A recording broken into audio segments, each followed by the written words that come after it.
നമ്മെ വീണ്ടെടുക്കുവാനായി തന്നെ തന്നെ വെറുമയാക്കി കാൽവറിലെ ക്രൂശിൽ സമർപ്പിച്ച യേശു കർത്താവിൻ്റെ നിസ്തുല്യമായ നാമം വാഴ്ത്തപ്പെടുമാറാകട്ടെ. 15 നോമ്പിലെ 5-ാം ദിനത്തിലേക്ക് നാം പ്രവേശിക്കുകയാണ്.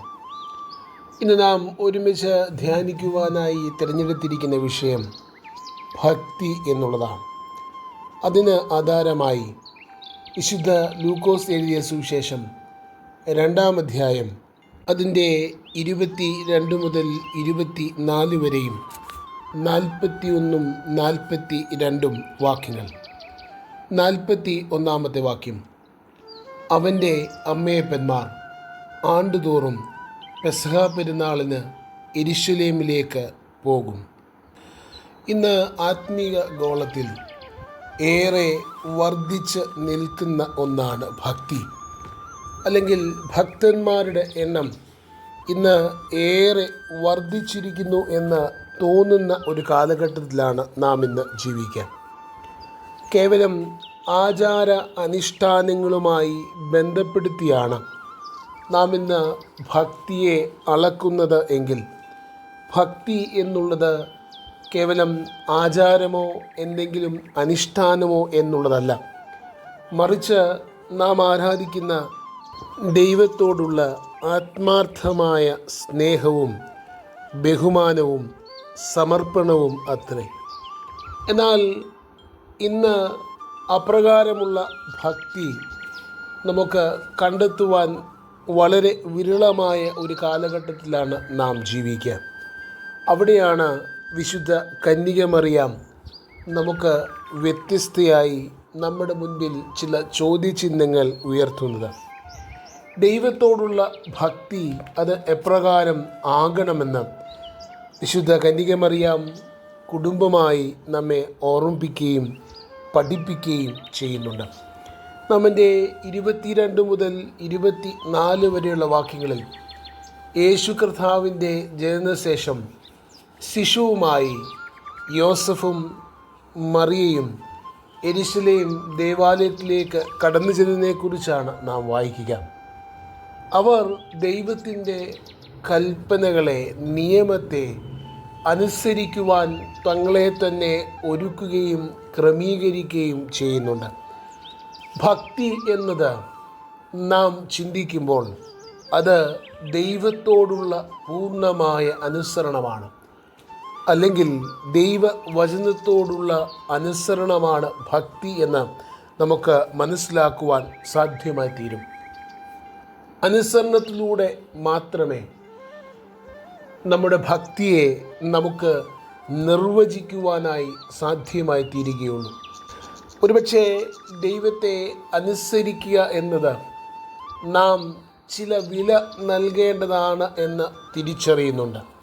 അത് സാമ്പത്തികം എന്നതിനേക്കാൾ ഉപരിയായി ചിലതിനെയൊക്കെ ദൈവത്തിനു വേണ്ടി നഷ്ടപ്പെടുത്തുവാൻ, അല്ലെങ്കിൽ ദൈവത്തിനു വേണ്ടി നൽകുവാൻ നാം തയ്യാറാകുന്നിടത്താണ് അനുസരണത്തിലൂടെ ഭക്തിയുടെ പൂർണ്ണതയിലേക്ക് നമുക്ക് എത്തിച്ചേരുവാൻ തക്കവണ്ണം ഇടയായിത്തീരുക. നമ്മുടെ സമയമാകാം, നമ്മുടെ കഴിവാകാം, അല്ലെങ്കിൽ നമുക്ക് ഉള്ളതിൽ വെച്ച് ഏറ്റവും വിലപ്പെട്ട എന്തെങ്കിലുമാകാം. ഒരു തരത്തിൽ, അല്ലെങ്കിൽ ഒരുപക്ഷെ നമ്മളെ തന്നെ ദൈവത്തിലേക്ക് നൽകുന്ന അനുസരണത്തിൻ്റെ അനുഭവം ആയിത്തീരുമ്പോഴാണ് ഭക്തിയുടെ പൂർണ്ണത നമുക്ക് മനസ്സിലാക്കുവാൻ തക്കവണ്ണം ഇടയായിത്തീരുക. യേശു കുഞ്ഞുമായി യോസഫും മറിയയും യെരുശലേം ദേവാലയത്തിലേക്ക് കടന്നു ചെല്ലുമ്പോൾ അവർ വെറും കൈയോടെയല്ല കടന്നു ചെല്ലുന്നത് എന്ന ശ്രദ്ധേയമാണ്.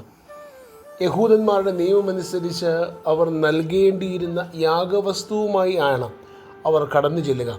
അപ്പോൾ ദൈവസന്നിധിയിലേക്ക് നാം അടുത്ത് ചെല്ലുമ്പോൾ നമുക്ക് സമർപ്പിപ്പാൻ നമ്മുടെ കയ്യിൽ എന്തെങ്കിലും ഉണ്ടാകുന്നിടത്താണ് അത് ഭക്തി, അത് പൂർണ്ണമാകാം. യേശു തമ്പുരാൻ കൃത്യമായി നമ്മളോട് പറയുന്നുണ്ട്, നാം എന്ത് കൊടുക്കുന്നു എന്നല്ല ദൈവം തമ്പുരാൻ ഒരിക്കലും നോക്കുക, അല്ലെങ്കിൽ നാം നൽകുന്നതിൻ്റെ വലിപ്പമോ അതിൻ്റെ വിലയോ മൂല്യമോ അല്ല ദൈവം കണക്കിലാക്കാം. മറിച്ച് നാം ദൈവസന്നിധിയിലേക്ക് അർപ്പിക്കുന്ന അർപ്പണം അത് എത്രമാത്രം ആത്മാർത്ഥതയും ഹൃദയത്തിൻ്റെ ഉള്ളിൽ തട്ടിയും ഉള്ളതാണ് എന്നതാണ് ദൈവം നോക്കുക. അതായത് മനസ്സ് നിറഞ്ഞുള്ള അർപ്പണത്തെയാണ് കർത്താവ് സ്വീകരിക്കുക എന്ന് നമുക്ക് മനസ്സിലാക്കാം. അപ്രകാരം മനസ്സ് നിറഞ്ഞ് അർപ്പിക്കുവാൻ നമുക്ക് സാധ്യമായി തീരുന്നത് നമ്മുടെ ദൈവത്തോടുള്ള ഭക്തിയുടെ പൂർണ്ണതയിൽ നിന്ന് ആണ് എന്നതാണ് യാഥാർത്ഥ്യം.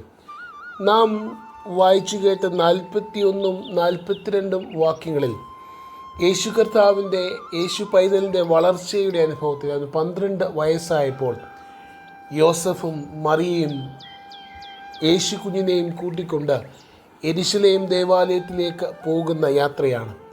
അത് സ്ഥിരമായ ഒരു യാത്രയുടെ അനുഭവമാണ്. അവർ പോകാറുള്ളതുപോലെ അവർ യെരുശലേം ദേവാലയത്തിലേക്ക് പോയി. ഭക്തി അത് നമ്മളിൽ നിന്ന് ആവശ്യപ്പെടുന്നതും സ്ഥിരതയോടെ നിലനിൽക്കുന്ന അനുഭവമാണ്. എന്നാൽ പലപ്പോഴും നാം നമ്മുടെ ദൈവബന്ധത്തെ പരിശോധിക്കുമ്പോൾ നമ്മുടെ ആവശ്യങ്ങളുടെ മുഖത്ത് എത്തി നിൽക്കുമ്പോൾ നാം ദൈവത്തിങ്കിലേക്ക് തിരിയുകയും നാം ഭക്തിയുള്ളവരായി മാറുകയും ചെയ്യുന്ന ഒരു ലോകക്രമത്തിലാണ് നാം ജീവിക്കുക. എന്നാൽ സ്ഥിരതയുള്ള ഭക്തിയുടെ ഉടമകളായി തീരുമ്പോഴാണ് അത് ഒരുപക്ഷെ ജീവിതത്തിൽ സന്തോഷം വരുമ്പോഴായിക്കൊള്ളട്ടെ, സന്താനം വരുമ്പോഴായിക്കൊള്ളട്ടെ, നാം നഷ്ടത്തിൻ്റെ കണക്കുകൾ നിരത്തുന്ന അനുഭവത്തിലായിക്കൊള്ളട്ടെ, നാം വീഴ്ചയുടെ അനുഭവത്തിലായിക്കൊള്ളട്ടെ, നാം ഏറെ ഉന്നതി പ്രാപിക്കുമ്പോഴായിക്കൊള്ളട്ടെ, ഏത് ജീവിത അനുഭവത്തിലും ദൈവവുമായുള്ള ബന്ധം സ്ഥിരതയോടെ നിലനിർത്തുവാൻ തക്കവണ്ണം നമുക്ക് സാധ്യമാകുമ്പോഴാണ് യഥാർത്ഥ ഭക്തിയുടെ ഉടമകളായി നമ്മുടെ ജീവിതത്തെയും ക്രമീകരിക്കാൻ തക്കവണ്ണം ഇടയായിത്തീരുക. അതുകൊണ്ട് ഭക്തി എന്നുള്ളത് നമ്മളിൽ നിന്ന് ആവശ്യപ്പെടുക അത് ദൈവത്തോടുള്ള സമ്പൂർണമായ അനുസരണമാണ്. അത് ദൈവസ്ഥിതിയിൽ നാം നമ്മെ തന്നെ പൂർണ്ണമായി സമർപ്പിക്കുന്ന അനുഭവമാണ്. അത് സ്ഥിരതയോടുകൂടി ദൈവസ്ഥിതിയിൽ അടുത്തു വരുന്ന അനുഭവമാണ്. അപ്രകാരം ആയിത്തീരുമ്പോഴാണ് ഭക്തിയുടെ പൂർണ്ണതയിൽ നിറവിൽ നമുക്ക് ആകുവാൻ ഇടയായിത്തീരുക. വിശുദ്ധ കന്യകമറിയാമും നമ്മുടെ മുൻപിൽ കാട്ടിത്തരുന്നത് ഈ ഭക്തിയുടെ പൂർണ്ണതയുടെ ഔന്നിത്യമാണ്. അത് നമുക്കും നമ്മുടെ ജീവിതത്തിലേക്ക് പകർത്തുവാൻ കഴിയുന്നിടത്താണ് ഈ നോമ്പ് അനുഭവങ്ങൾ നമുക്ക് അനുഗ്രഹമായി തീരുവാൻ തക്കോണം ഇടയായിത്തീരുക. അപ്രകാരം ഭക്തിയോടെ ദൈവത്തെ ആരാധിപ്പാൻ നമുക്ക് ഈ നാളുകളിൽ കഴിയുമാറാകട്ടെ. ആമീൻ.